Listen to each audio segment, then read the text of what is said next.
In this episode, we speak with James Tanton, Mathematician-at-Large for the Mathematical Association of America and founder of the Global Math Project.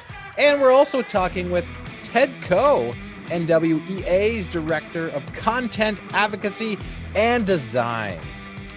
James and Ted hop on the show today to dig into the collective work of a group of mathematics education leaders that I actually had the pleasure of being involved with on one of the most important yet misunderstood concepts in mathematics education. And friends, you know, we've talked about this idea so much.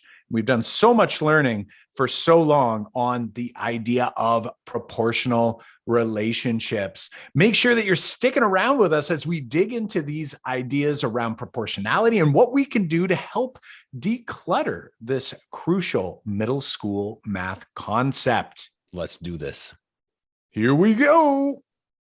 Welcome to the Making Math Moments That Matter podcast. I'm Kyle Pierce. And I'm John Orr. We are from makingmathmoments.com, and together with you, the community of math moment makers worldwide who want to build and deliver math lessons that spark curiosity, fuel sense making, and ignite your teacher moves. My friends, math moment makers, we are so excited to welcome on two awesome math educators from that inspire all over the place here. We've got James returning. This is his third time on the episode. He claims it's only 2.5 though, because he's joined today with Ted Coe, one of our colleagues and a co-presenter that I've had the pleasure of presenting with on this concept of proportional relationships. We're so excited to dive into this concept, to get into the muddy waters and start to declutter. John, what are your thoughts here as we enter this episode? Yeah, it was a great conversation and lots to take away. I especially love this idea of the decluttering mathematics. James explains it so well, and I can't wait for you to hear it. So, hey, let's get right to it. Here we go. Hey there, James and Ted. Thanks for joining us here on the Making Math Moments That Matter podcast. It's been a long time coming. But maybe not so long for half of you. I mean, James, I think you are now going to be taking the crown for returning as of now, yeah, for the third time. But you'd like to argue because Ted's with you, it's only 2.5 times. How are you both doing, my friends? So, Ted, how are we both doing? You answer that question.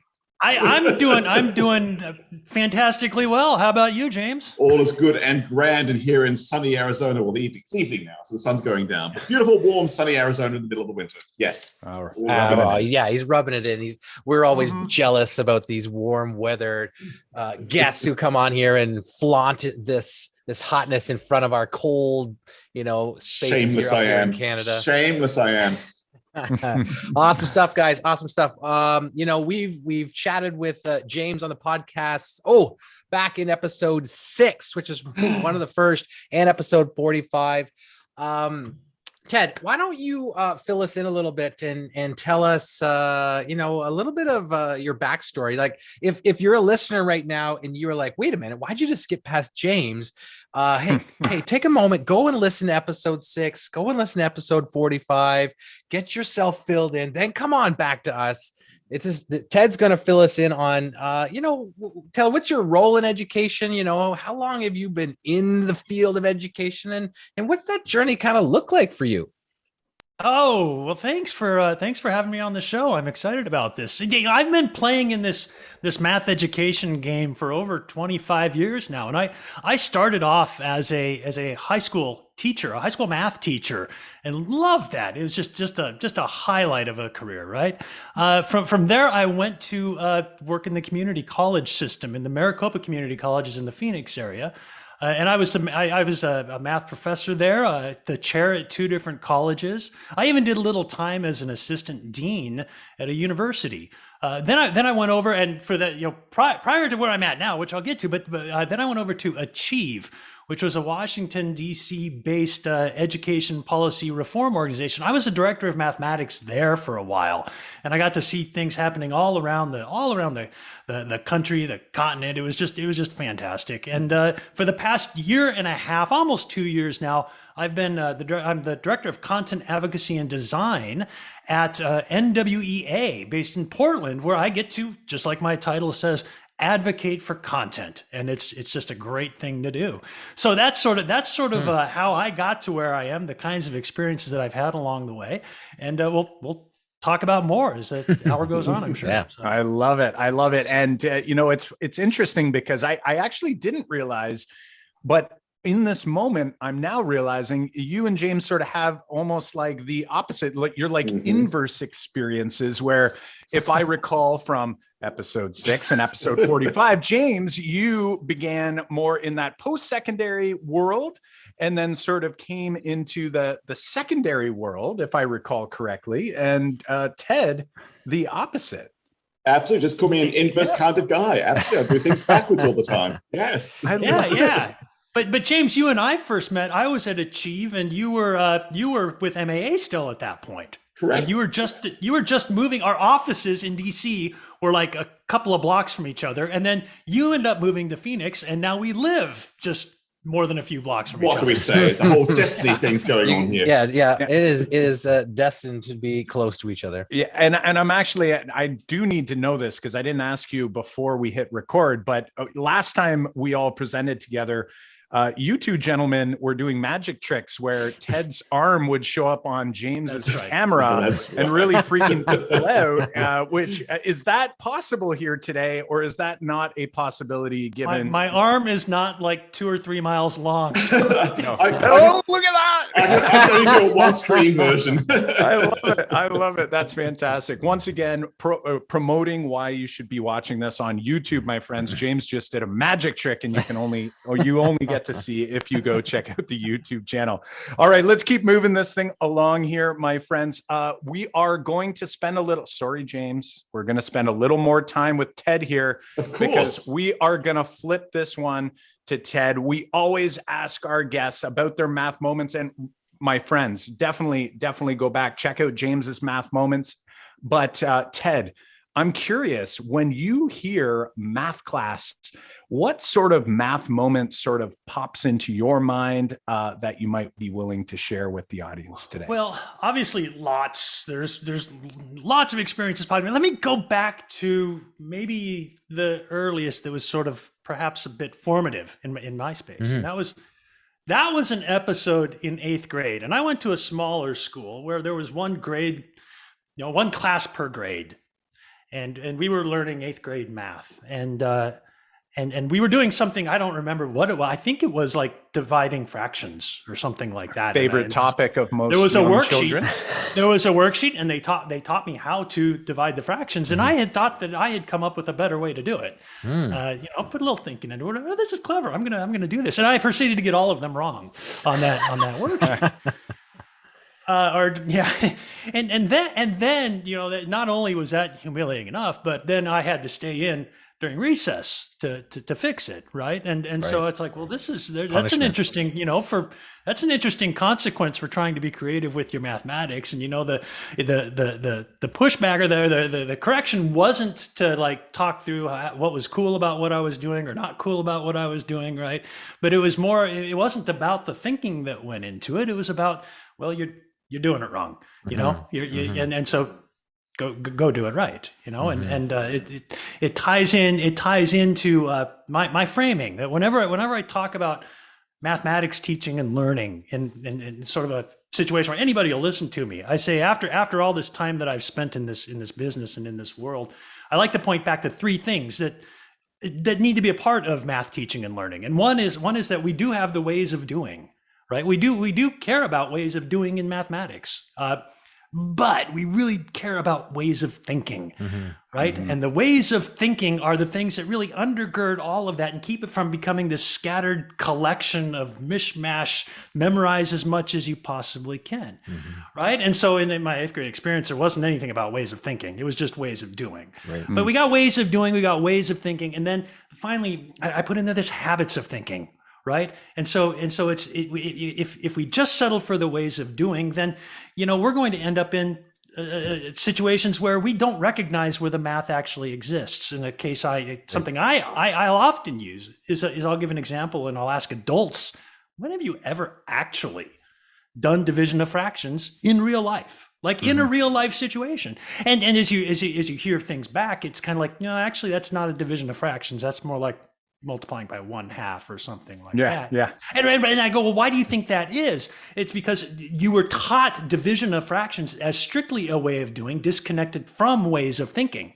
So you never had the opportunity to see where it actually connects back in real life. So there's and you're going to hear more about this as we talk today, right? James is nodding. The ways of doing, ways of thinking, and habits of thinking are what we want to constantly bring back to the table when we're talking about mathematics. Yeah, so true, so true. And sometimes I like to think about the progression of or evolution of a teacher's journey. When you talk about that math moment, I always and you brought up like how that influences your teaching now. But we have so many new teachers listening to this podcast, and I wonder what that progression like. We're right out of the gate when you went to become a high school teacher. Was it like, I'm going to bring this, like, I have this math moment that I've remembered and I got to like change math instruction? Or is this like a gradual discovery that you were like, you know what, this is the way math education needs to be. And it was a change for you. I'm always interested in this change or where this happened, because I was a math teacher who taught math the way I was taught for many years. It was like, I didn't have coming out of the gate going, I'm going to revolutionize everything. I was a very traditional teacher, and it took me years to figure out what you have just said. But I'm curious about your journey there.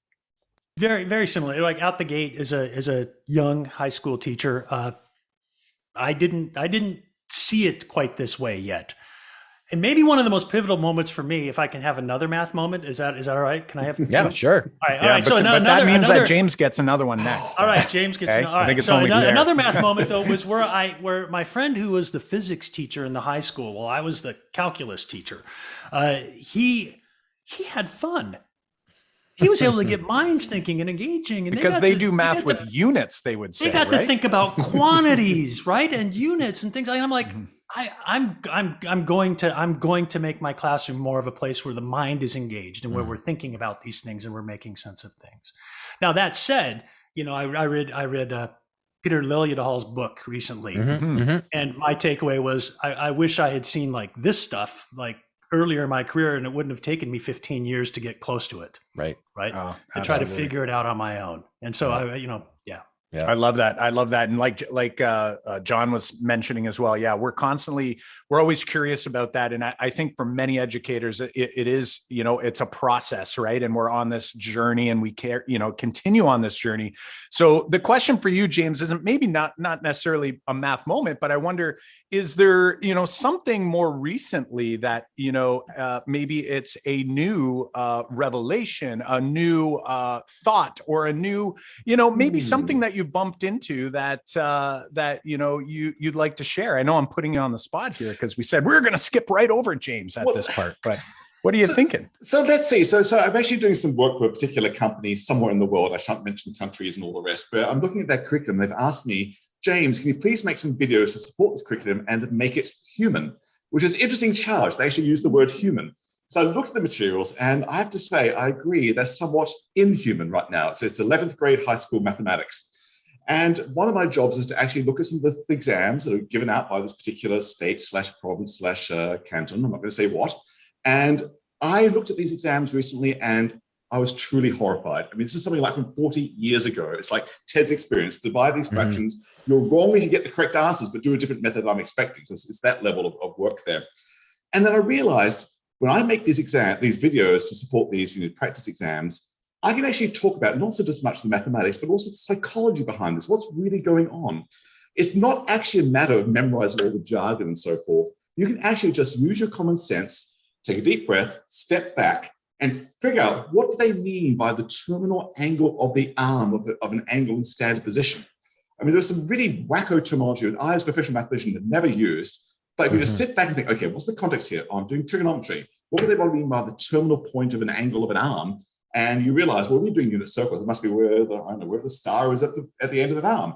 Bingo. So I realized that a lot of my work was not so much teaching the mathematics, but teaching the confidence to rely on your own personal common sense, not to be, to have the agency to take charge of your own learning and doing, which is actually my greatest wish for the next generation. We actually teach the next generation the confidence to rely on their common sense, to be flexible in their thinking, to be have self-agency, and to take action. And even in the most rigid of boring environments of a mathematics exam, still stuck from 40 decades ago of thinking, you can still find those moments. So my videos are now sort of more like not just teaching the math and thinking behind the math and the habits of thinking, but also the meta-analysis. You can actually, say, what's the author here want me to do, apparently? And I don't know this jargon, but I bet I could figure out what they mean, because common sense will tell me if I just believe myself the permission to just think my way through it on that level too. That's such a great kind of realization moment, because it's something that I've been trying to stress in my students for so long. And a couple episodes ago, we talked about like the 4 pillars of like starting a math class, or getting kids into math class, and one of them is having that confidence to be creative. And in so many of our math classes that when I taught so long, it was like, thou shalt do it this way. And we talk about, how many kids have ever heard the phrase, or they were working at home with mom and dad might be showing them how to do math, but then the kid says, but that's not the way the math teacher wants me to solve that problem. And it's like kids are all throwing their hands up, and we say, like, in our class, I want you to be creative. We want to hear your strategies before, say, the teacher strategy. So I'm glad you definitely brought that up. I know that's a big thing for me, and a big thing that we all need to kind of remember and emphasize. And that sort of leads to a bit of a paradox in terms of how mathematics is still perceived to this day. For example, we're all meant to teach the long subtraction algorithm. Many parents expect their kids in 4th grade, 5th grade, whatever it is, to do long subtraction. But if you ask someone, well, do you really expect a shop clerk, when working at your change, to go 10.00 minus 9.87, carry the zeros, carry the ones, do long subtraction to work out your change? No. You want to teach the flexibility of thought. I'll get 3 more cents to get me to $9.90, 10 more cents gets me to $10. I owe you 13 cents. Now, I know that's not a realistic example anymore, because cash register will do that for you. But my point is, there's this strange expectation of what math is as perceived by the general populace. You must do this for my child, whereas no one expects anyone in the real world to do it that way. Just as Ted was asking, when was the last time you actually divided a pair of fractions because of real practical need? And coming back to like even just this idea, and you had mentioned, you had used the term like common sense, right? And I use the word intuition a lot, like regardless of how, what term you use, it's like you're utilizing your experience and your thinking. Right there is that common theme that we've heard from everyone here is thinking. You're going to think about the problem, and you're going to attack the problem based on what your gut, your intuition, your common sense is telling you is going to help you get to that answer, versus going, wait a second, let's write this down. I always say 1001 minus 999, right? I do that with parents a lot, and I say like, how would you subtract that? And like most parents say, well, it's 2. Well, like, what did you actually do? And it's like, well, that the difference is 2. You thought about it, you didn't do it. Yes, right? Exactly. And imagine if I said you're wrong, and I was curious back with Ted's example, whether his creative approach was actually like, on track, or was it like way off track, or like, my gut was sort of suggesting that maybe the teacher was just shut down this idea completely, because no, it didn't look and sound like the way that they had thought it should be. I was probably flipping the wrong thing or something and trying to, but could have been minor. Just a little tweak would have done it. Totally. I know. This notion of showing your own work. I mean, it actually drives me bonkers. Show your work if it's interesting. I mean, there's nothing to say about the work you did, because the answer is 2. Then just say 2. But if the question is more interesting, then you've got something to explain. Say it. Totally. Well, gentlemen, Kyle has talked my ear off for the last few years about this experience that he had a few years ago. He had gone down to Arizona and he went to the Symposium on proportional relationships. And I know if the avid listeners of the podcast know that he and I talk about proportional reasoning all of the time. And he had such fond memories and wanted to share so much of what he's learned there. I'm curious myself about that proportional relationship symposium. Yeah, it was such a great group of educators, including yourselves. What inspired the formation of that group, and maybe take a moment to reflect on the thinking versus where your thinking is currently on that group? Well, I think it started one night while I was helping my then middle school aged daughter with her math homework. And we were doing something in her class, unit analysis, where you string these things together and you cancel them out and so forth. And I'm like, well, why are we doing this? Why are we doing this in this class? And then I flipped and it said, oh, you're doing standard such and such. So we're on the proportional relationship standards. I'm like, no, we're not. No, we're not. What, and then you dig into the textbook and you start to realize that they've taken all of this beautiful uniformity and unified thinking that goes into proportional relationships, just sort of broken it out and stuck this in there along with it, right? You're not thinking, she wasn't being asked to think about changing units based on proportional relationships. It was just based on chopping out words, and it was completely just totally out of bounds, right? It was just like completely without meaning. Is this like put the millimeters on top and the millimeters on the bottom, and they just divide out, and boom, you've got a new number? Boom, right. And it's like, well, where's the proportional? Right? where is that? And so when you say something is proportional, you gotta be able to talk about what that means. I know that earlier, I had at one point in working with teachers and doing professional development, stopped and asked myself that question: what do I really mean when I talk about a proportional relationship? And had to go try to figure out how I myself would answer that. We started digging into the standards, and we started to see how you could misinterpret some of what's in there right now. Mm-hmm. It's set up for a really nice answer, but it's not necessarily clear right out the gate. And it wasn't necessarily super clear either in the progressions documents with regards to that. It was still sort of disjointed, at least as much as I thought. Right. And so started to dig around, look into the curriculum and it's really hard to find curriculum that's handling this well. We were running stuff we were running the equipped reviews at Achieve, and when I was there, and trying to find exemplars of things, and we had a vacuum sort of in that space. There wasn't a lot there. And so we started asking around, and James, we looped you in at some point. There was a meeting with Dick Stanley at ASU somewhere along the line where he gave a presentation. You and I rode out there together. And then how do you remember it from that point on? Well, I mean, this all fits into my general mission.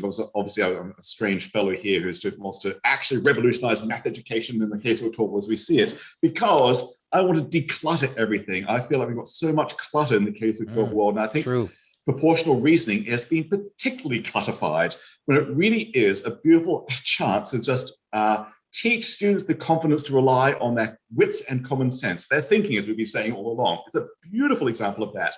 It is absolutely cluttered with jargon: rate, unit rate, constant rate, scale. All this goes on and on and on. Just common sense. Great chance to teach common sense. So that actually makes me quite angry and sad that we've taken away a beautiful story by making this 3-year experience, at least in the US, grades 6, 7, and 8, chapters that go on and on and on for something that is really just a beautiful chance to engage in common sense thinking. And what a great meta lesson for the kids: engage in common sense and trust your fabulous wits. You've got wonderful brains. Here's a chance to use them. So, anger for me, what came out of it. Yeah. Well, and I remember, quite vividly that the first time we all came together and, listening to the conversation initially, it was like we went down this rabbit hole of like, what is like, we started with, hey, like what is a proportional relationship? But then went to like, what's a quantity? What's like, and we went through all of these things. And what I realized in that moment, I can only speak for myself, was, wow, I've never really thought about any of this. And that was from my my secondary teacher background. I was sort of new on this journey, as a K to 12 math consultant and coach. And that experience for me was a huge eye opener of how much is going on and how much we don't, think about. And we talk about intentionality a lot on the show now. Back then, what that taught me anyway was that, wow, I say and do a lot of things in my math class that I don't even know if I have clarity around. And yet I'm using these terms, interchangeably at times. And of course we could dive, into proportional relationships and all of those terms that are directly related to proportional relationships as well. When I'm like, wow, I actually don't have a clear, differentiator. And the one for proportional relationships that pops in is, listening to people try to define what a ratio is versus what a rate is. Right. And different parts of the world have very different, views on that as well. So for me, that was such a huge eye opener, and it got me thinking. And I continue to think about a lot of these ideas and how so much of the elementary math we do connects to this work we do in proportional relationships, proportional reasoning, and so on and so forth. So I'm wondering, for you two gentlemen, what is a proportional relationship to you? And, has that evolved since that meeting, or maybe since before that meeting? Like, how has your own personal journeys with proportional relationships grown over time? Oh, we didn't leave that meeting with everything locked up. Not at all. You didn't solve all the world's problems? We didn't, no. And nor is there ever going to be complete agreement on it. And Kyle, I don't know if you remember, but I seem to recall, like, even in the first few minutes of that symposium, it was like a lot of folks didn't seem to think there might even be a problem. Right. But about 15, 20 minutes in, all of a sudden we were all like, oh yeah, we're all talking about different things here. So absolutely. And I'll be honest, because I only really knew James at that point. Like, James sort of invited me into this world. So I sort of just sat and was an observer. I was like, I'm going to just stay quiet on this one. Cause you could see that, there was some heels getting dug in, and you could see how that would be true, especially for people who, their life's work is mathematics, and whether they had thought about it deeply, or maybe it just hadn't occurred to them. You could see how people were at very different places in their own understanding. Yeah. And then even in the post that meeting, right, we all got together again. A few of us got together again, Phil Darrow, April Strom, and continued to Dick Stanley continued to try to chisel down how we might talk about and present this in a way that makes mathematical sense and pedagogical sense at the same time. And James, you're thinking? He's quiet over there. I'm very quiet. You just saw me go fetch something from my cabinet to my right. So I'll explain what I fetched. Looks like an avocado. It does look like an avocado, but it's not. It could be related. It's an emu egg. You bet it is. Oh, okay. It's an emu egg. I knew it. Of course, Carl knew it's an emu egg. Every good Canadian knows what an emu egg looks like. So let's see. So has my thinking changed? So I hadn't thought deeply about this topic, in the sense that I've really focused my K-12 world chiefly on high school mathematics. So proportional reasoning hasn't really come up as a core topic. It tends to be the middle school arena in the US, starting grade 5, grade 6, going up to about grade 8. The only place that really came up for me as a high school teacher, when I was teaching high school, was the formula y equals kx is considered represents a proportional relationship, and then off we go, because algebra is under the belt and there was no intuition behind it. So It's only with this thinking that Ted sort of brought me into that really made me think, okay, let me do my usual Tanton thing. Let's try to strip away all the clutter. What's the kernel of the idea that's really going on here? And those sorts of things are year-long processes. It takes a long while to really cut down to what's just the key story. And I would tell you, I think the key story is really not much, to be honest, which sounds very insulting. But here's what I mean. I'll take the standard textbook problem, which says, suppose I figure out I can make 10, well, let's make it 33 omelets with 10 emu eggs. So here's an emu egg, and I recognize I can make 33 omelets with 10 of these emu eggs. Great. And then sort of the natural question you might ask in a textbook is, well, how many omelets can I make with 20 emu eggs or 100 emu eggs? If I want to make 7 omelets, how many emu eggs do I need? And you realize, okay, there's the textbook questions of the culmination of all the theory that we should go with 6th through 6th graders, 7th graders with. And you think about it. Okay, all right, what's going on? I've just given you a scenario. There's emu eggs and there's omelets, a count of emu eggs and a count of omelets. So there's 2 quantities going on. And their quantities could change. I can imagine they change.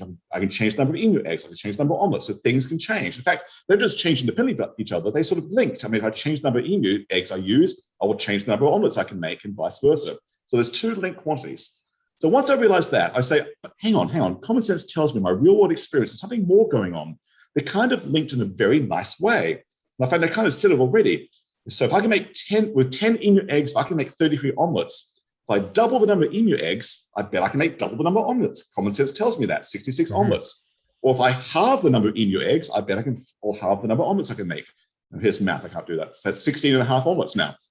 Or if I, quadruple the number of eggs I use, I'll quadruple the number of omelets I make. They're scaling in a very nice way. If I scale one quantity up by some factor k, whatever that number is, the other quantity has to scale as well. They're linked by scaling in tandem, I like to call it. And that's it. There is a proportional relationship. It's proportional reasoning. In fact, the reasoning goes now, suppose I want to change the number of omelets I make. Well, let's think. 10 emu eggs, 33 omelets. 20 emu eggs, if I double, 66 omelets. If I quintuple now, 100 emu eggs, 5 times 66. That's 330, I think, omelets. 100 emu eggs, 330 omelets. Oh, let's bring it down to 1 emu egg. 1 emu egg would be divided by 100, 3.3 omelets. Oh, 1 emu egg makes 3.3 omelets. Oh, let me go to high school math like I did as a high school teacher. Yeah. What if I scale by a factor n? For n emu eggs, I increase the number of emu eggs by a factor of n. The number of omelets I make increase by a factor of n as well. So n times 1 emu eggs, n emu eggs makes 3.3 times n omelets. There's my formula. So, whoa, that's it. And I can answer any question you want about number of omelets I can make, how many eggs I'll need, or how many eggs I've got, how many omelets I can make. Every standard textbook question is now just there by common sense. The young students can do this. My high school students can do this. I don't even need to mention rate, unit rate, ratio. In fact, I've used none of those words. Common sense solves everything a textbook asks you of that issue right there. So the point was we stripped it down. You just need a real world scenario with 2 quantities that you can measure, that you can imagine these quantities can change in their measurements. The count of eggs can change, the number of omelets I make can change, and they're linked in a very nice way that they scale in tangent. Triple one quantity, the other one triples as well. Scale the other one by a fifth, the other one scales down by a fifth as well. Bingo. And then common sense will lead you through anything you might want to know about those 2 quantities. Done. Well, and I love, and the scaling in tandem, by the way, which we were joking over many of our symposium meetings, we called it scaling in Tanton, but either way, no. You know what though? We use that terminology in so many of our Math Moments units now. Now that I've had this experience over these past few years, and you'd have to remind me, was it 2018 when we began these meetings? Maybe it was 17. I'm trying to remember. Yeah. So whatever that it was, it that really has influenced, especially when I'm working with educators, working with younger students. So I know that, our work was sort of in the middle grades, kind of working into secondary. We realized that high school students oftentimes didn't have this fundamental flexibility. Like it was like, again, they weren't given the opportunity to use their intuition. They weren't given the opportunity to use common sense when it came to proportionality. And what I see when we're working with younger students is this difference between additive thinking and multiplicative thinking. So James, you were highlighting this, like this doubling, this halving, tripling, thirding. There's students where when you see them sort of entering into this world and they're stuck adding eggs, right? And adding omelets or subtracting, you can clearly every time I add an egg, I add 33 omelets. Right. And it's like they're attempting to scale in tandem. Yeah. but they're not there yet. But I'm thinking of from like a teacher move perspective, like if teachers are aware of this, they can be identifying that, and they can be formatively assessing as students are doing this thinking and doing this work to help them along, and maybe select different quantities that might make it a little bit more, attainable for them. So instead of 10 and 33, maybe our quantities are 2 and 3, whatever that number might be, that's going to help students kind of move along that journey. May I point out a potential danger then that actually reinforces the worry you have? So I see in the curriculum all the time that we insist that students make tables of data, 1 NWEA, 2 NWEA, 3 NWEA, so on. And then you see, you're forcing the students to think additively right then and there. Yeah. I add an egg, and add an egg. And the consequence of proportional reasoning is that actually the count of omelets will go up by a constant amount as well. But that is a consequence of what the true story is about. You notice I didn't actually go to 1 egg, 2 eggs. I went 33, then I went to 60, 66, I went to 100, I went down to 5. I went all over the place, as the natural human brain does. I don't organize it in a natural way. And yes, you can find consequences, like the additive thinking does occur, but that's distracts from the story. And if students are still struggling between additive thinking and multiplicative thinking, you've just brought in some additive thinking to muddy the stories that have multiplicative thinking. I say don't. Actually, don't do organized tables. Sure, organize your work in a nice rows if you like, but you don't have to do 1 egg, 2 eggs, 3 eggs, do 10 eggs, do 5 eggs, do 20 eggs, do 100 eggs. James, which a lot of the visuals that we've been putting together with our problem-based lessons is when we scale in tandem, we show a number line or a double number line. And what are your thoughts on showing and organizing your thinking along a number line to show? Because the table, I agree with you that in the table, that the sense when you just start stacking them, there's no actual like I'm trying to capitalize on the physical distance sometimes when we're looking at these numbers. Spatial magnitude, exactly. Right? And when you just put numbers in a table, you don't see that or feel it. But when you put them along a number line, I feel like you can see when I double this, all of a sudden I have to double this. But if I go up by 3 and that's not double, then it's a little bit more clear to see when I'm doubling and when I'm adding. So I'll give my response and I'll stop talking, as Ted should be really shining here. But I like the double line you're showing on the screen right now, because that's an actual double line that's in the context of the problem. You're showing a stack of books and you're seeing how the heights changes side by side. What I worry about is when you make it an abstract notion of a double number line, like most textbooks do. They'll draw a horizontal one, another horizontal one. Yeah. It's not at all obvious why things should always keep lining up, because you're actually relying on yet another proportional relationship that distances from the origin, scale, and tandem that happen to match the scaling tandem that goes on for your physical scenario. It's a double layered of abstraction that's sort of not obvious. So what I love about what you're doing is keep the double number lines true to the problem you're dealing with right now. And then it's like, well, common sense. Now I can see what's going on. I can see adding 3 books is not doubling. Going from 5 books to 10 books by adding 5 books is not not the right thinking here. Actually kind of totally agree with you there, James. I was thinking, the double number line without any sort of quantities or relationships of the quantities, or thinking about why the quantities behave the way they do, is just becoming another way of doing.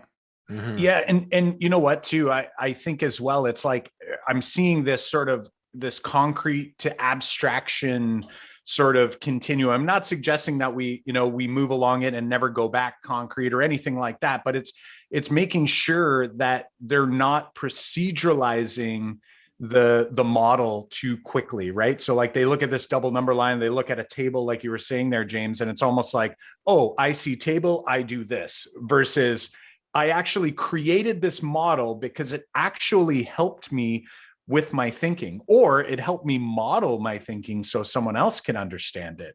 And that for me is a huge aha as well, is that I realized that even when I was using math models in my own classroom, I tended to sort of like try to teach kids, here's what you do. When you see this, you use this model and this is where you go, versus letting the thinking sort of take you. And I really like your idea of, you had created essentially a table, you created a ratio table with your emu eggs, but you just did it in what we'd call like a non-traditional, sort of like intuitive sort of way. And it's going to look maybe out of order and it's going to look maybe messy. And, but you think about everything in the world. And we talk about this a lot on the podcast now, that how come math class is the only place where we don't promote like, doing work and doing all your thinking and then like making like a better, sort of final copy later, right? Like an essay never starts as an essay. It starts as like a jumbled mess of ideas all over a page. And that's what math class should probably look a whole lot like too. And then we can, organize it and present it and share it with your math community. But, I feel like we're always so concerned about students doing everything so neatly and organized and correctly the first time.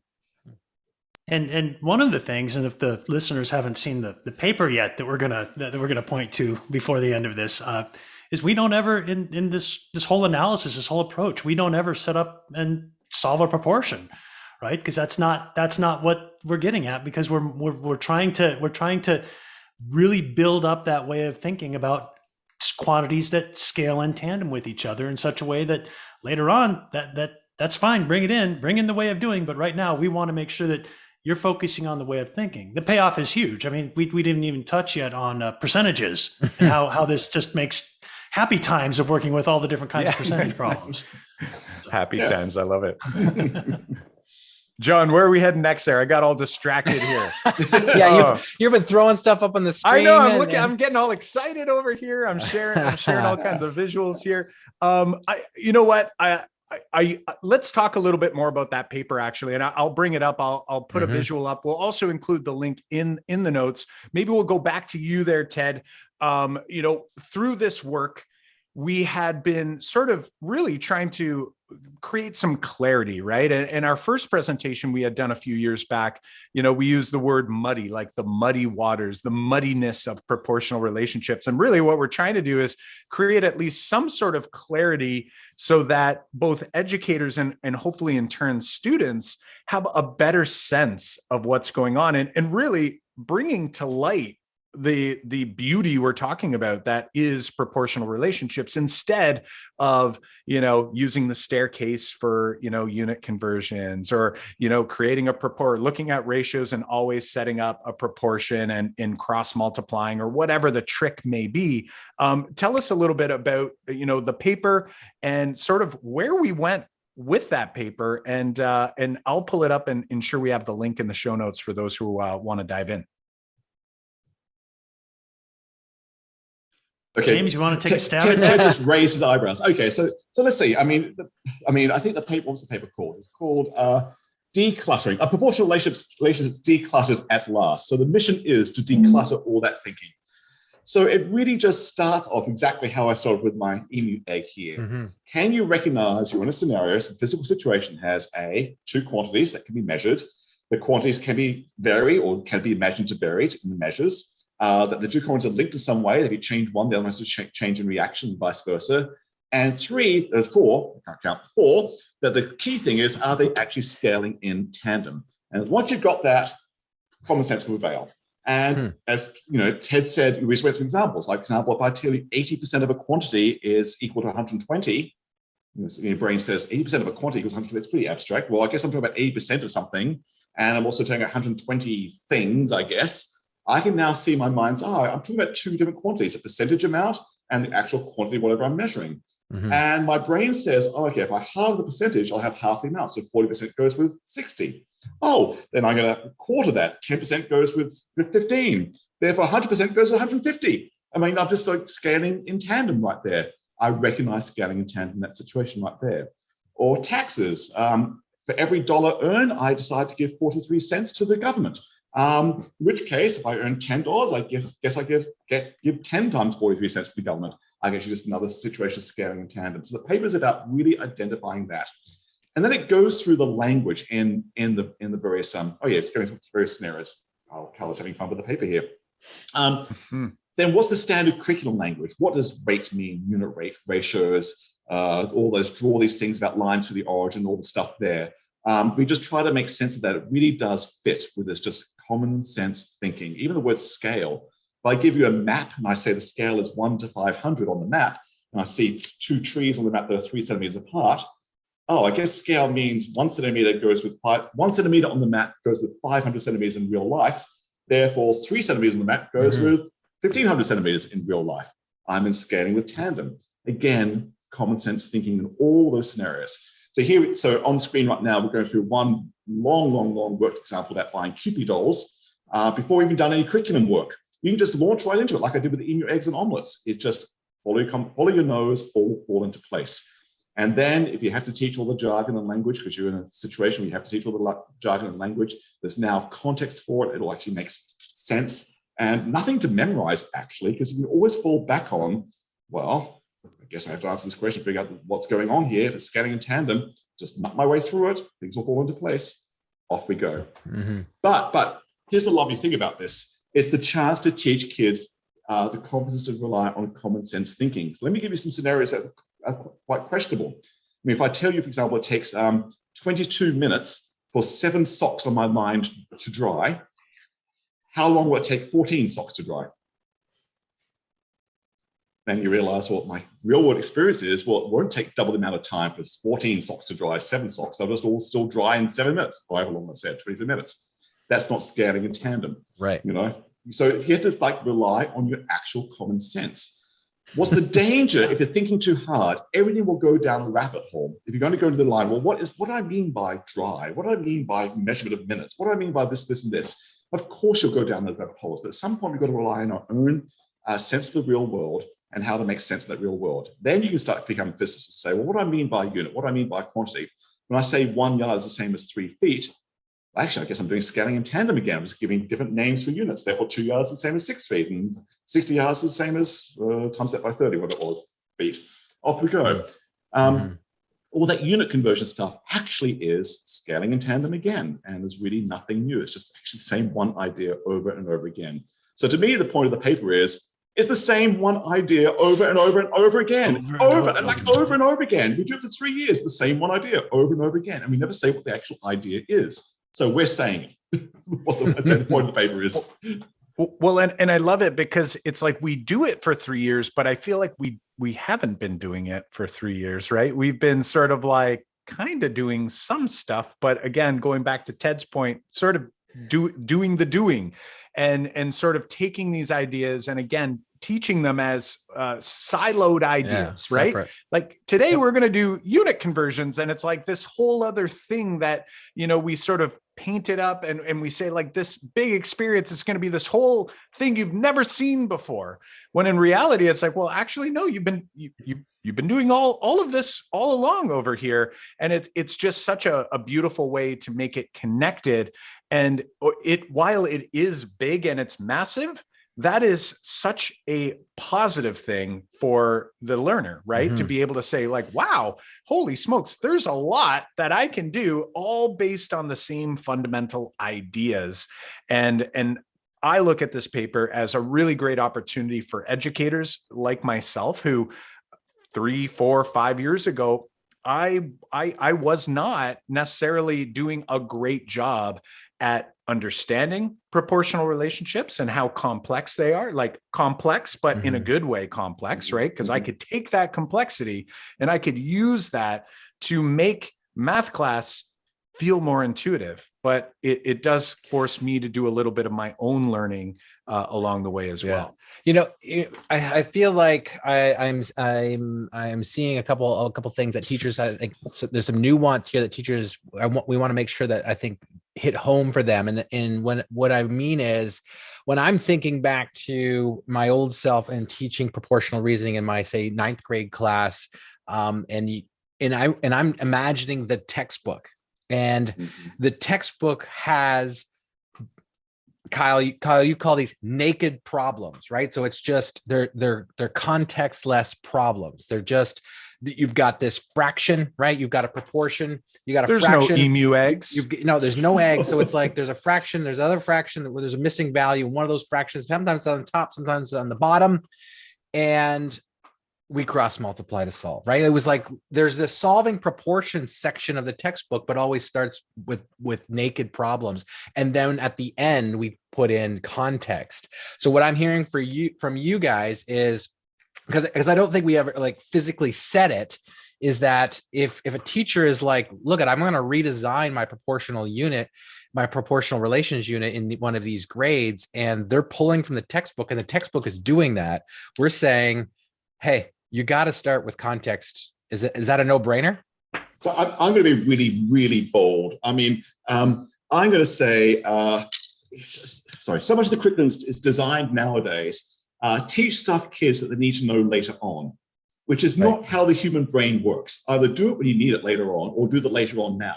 In fact, I'm going to opt for do the later on now. I say do the later on now. I like that. Go to the hardest problem at the end of that textbook chapter and present that first, and say, what are we going to do? Have a messy conversation that probably gets nowhere, and that's okay. And then just practice just trying stuff. Well, I guess we've got emu eggs. Let's just start saying the obvious things. We've got omelets. Start saying the obvious things. We just start listing obvious things, and you'll start having a conversation that goes from the obvious things to state to the even like more subtle things to start stating. And I bet you'll start making some progress. And then you'll start seeing the context of all the things the chapter starts with. And then if you actually want to teach cross multiplying, which I say, well, I've got my own personal thoughts about that, but at least you now have a context and a place for it. It's not a be all and end all. I mean, no one in the right mind will cross multiply. And you're not really cross multiplying. I don't know what that means. You multiply both sides by one number, and then multiply both sides again by a different number, and you just get rid of fractions on both sides. That's all you're really doing. Absolutely. Yes. And I, what I'm hearing as well, and then I want to flip to Ted and sort of get your thoughts on this as well.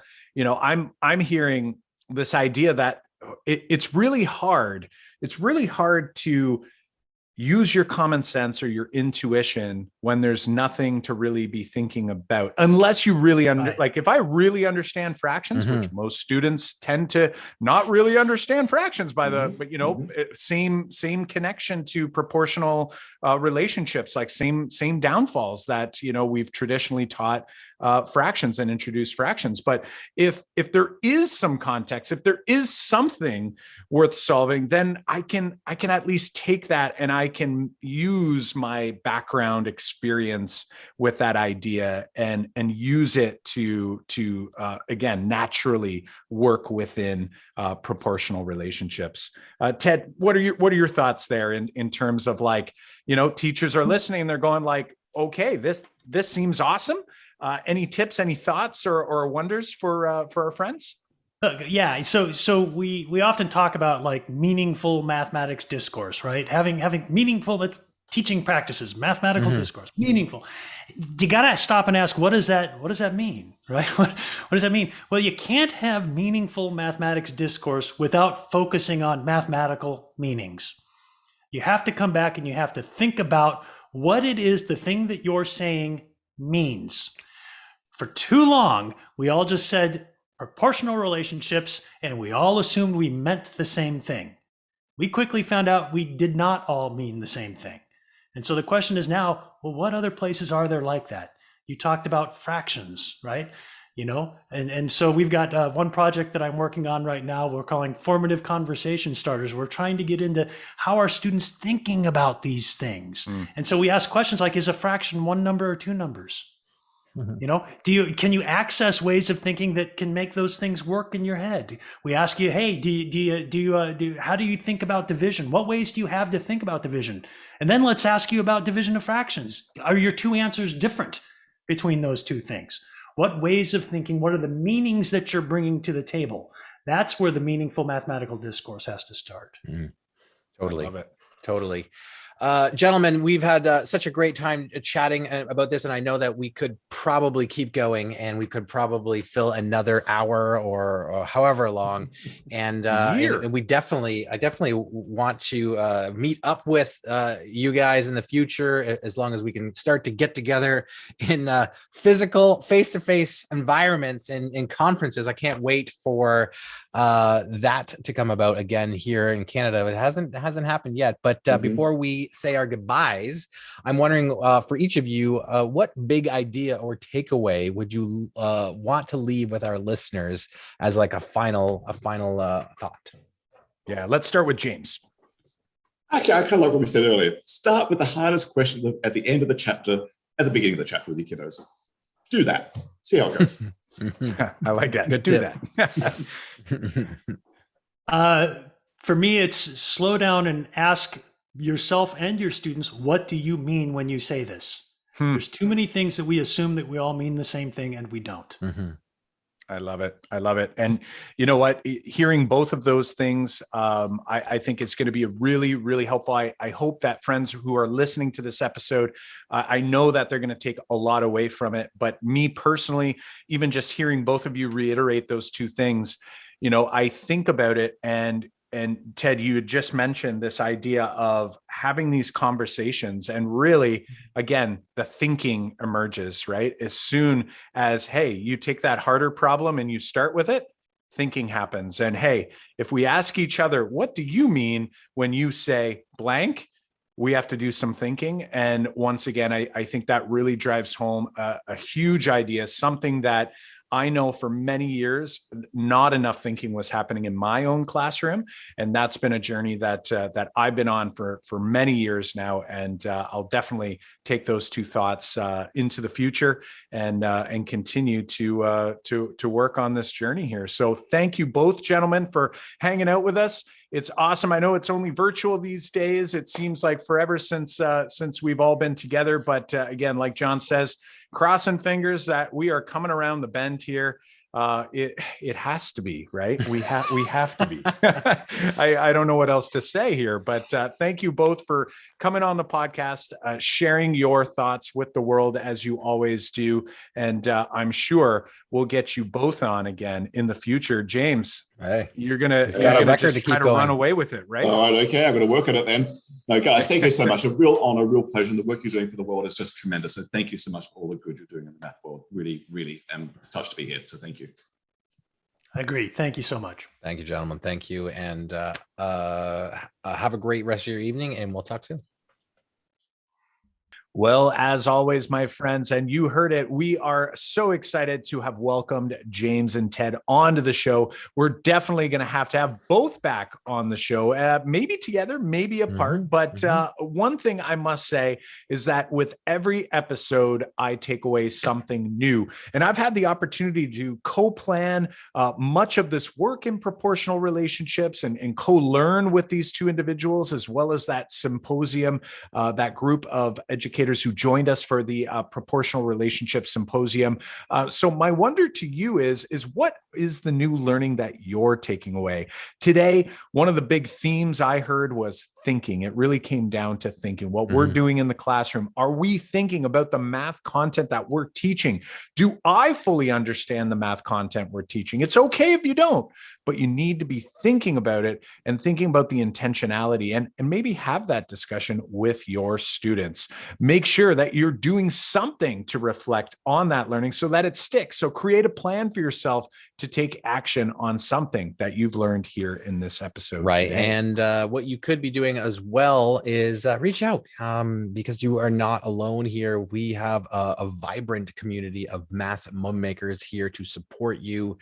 You can reach that group over on Twitter at Make Math Moments, or on Instagram, or in our Facebook group, Math Moment Makers K-12. Get in over there. We've got lots of folks chatting and answering questions and assisting fellow educators just like you.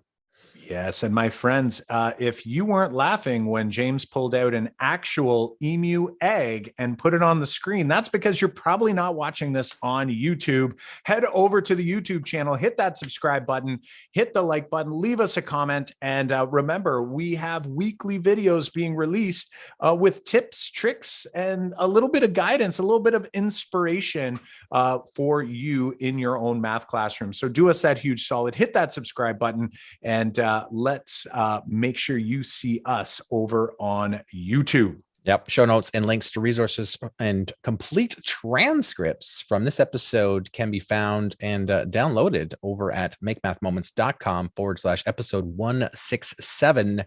Again, that's makemathmoments.com/episode 167. Well, my math moment maker friends, until next time, I'm Kyle Pierce. And I'm John Orr. High fives for us. And hey, here's a big high five for you.